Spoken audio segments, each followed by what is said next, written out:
ठाकरे गटानं सुप्रीम कोर्टात आता याचिका दाखल केली आहे। तर ठाकरे गटाची याचिका सुप्रीम कोर्टात मेन्शन झाली आहे। त्यावरती सुप्रीम कोर्टात 22 जानेवारीला सुनावणी पार पडेल। कपिल सिब्बल ठाकरे गटाची बाजू सुप्रीम कोर्टात मांडणार आहे। तर सुप्रीम कोर्टाचे आदेश डावलून राहुल नार्वेकर यांनी निर्णय दिल्याचा दावा ठाकरे गटाकडून करण्यात आलाय। यावर आता सुप्रीम कोर्ट काय निर्णय देणार हे बघणं महत्त्वाचं आहे। ठाकरे गटानं ही याचिका आता मेन्शन केलेली आहे। नार्वेकरांच्या निकालाविरोधात ठाकरेंनी आता ही याचिका दाखल केली। 22 जानेवारीला ठाकरे गटाच्या याचिकेवरती सुनावणी देखील होणार आहे।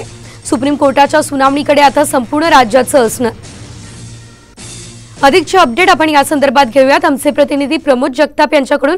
प्रमोद, आपण बघितलंय काल उद्धव ठाकरे यांनी अनेक आरोप देखील राहुल नार्वेकर यांच्यावर केले आणि त्यानंतर आता सुप्रीम कोर्टात याचिका देखील दाखल झालेली आहे। या अनुषंगाने सविस्तर माहिती।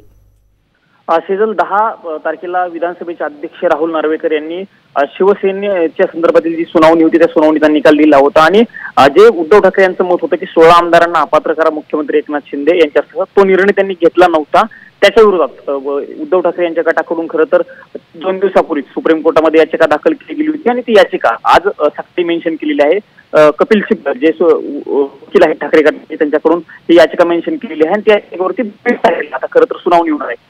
राम मंदिर प्रतिष्ठापना सोहळा होत असताना त्याच दिवशी सुनावणी होणार आहे। त्यामुळे या सुनावणीकडे निश्चित पद्धतीने लक्ष लागलेलं आहे। या सुनावणीकडे याचिकेमध्ये त्यांनी स्पष्टपणे असं म्हटलेलं आहे उद्धव ठाकरे यांच्या गटाकडून की भरत गोगावले यांचा व्हीप सुप्रीम कोर्टानं अवैध ठरवला होता, पण राहुल नार्वेकर व्हीप अवैध ठरवला आहे। त्यामुळे तो मुद्दा घेऊन खरं तर ठाकरे गट सुप्रीम कोर्टामध्ये तुम्ही म्हणाला तसं काल उद्धव ठाकरे यांनी जे आरोप केले पत्रकार परिषदेतून त्याही मुद्द्यांचा रेफरन्स याचिकेवेळी सुनावणी दरम्यान ठाकरे गटाकडून केला जाणार आहे। त्यामुळे ठाकरे गटाकडून कपिल सिब्बल आणि विधानसभा अध्यक्षांच्या वतीनं तुषार मेहता हे बाजू मांडणार आहेत। त्यामुळे बघावं लागणार आहे सेजल की सुनावणी वेळी नेमकं काय होतं आणि कशा पद्धतीनं दोन्ही गटाकडून युक्तिवाद होते।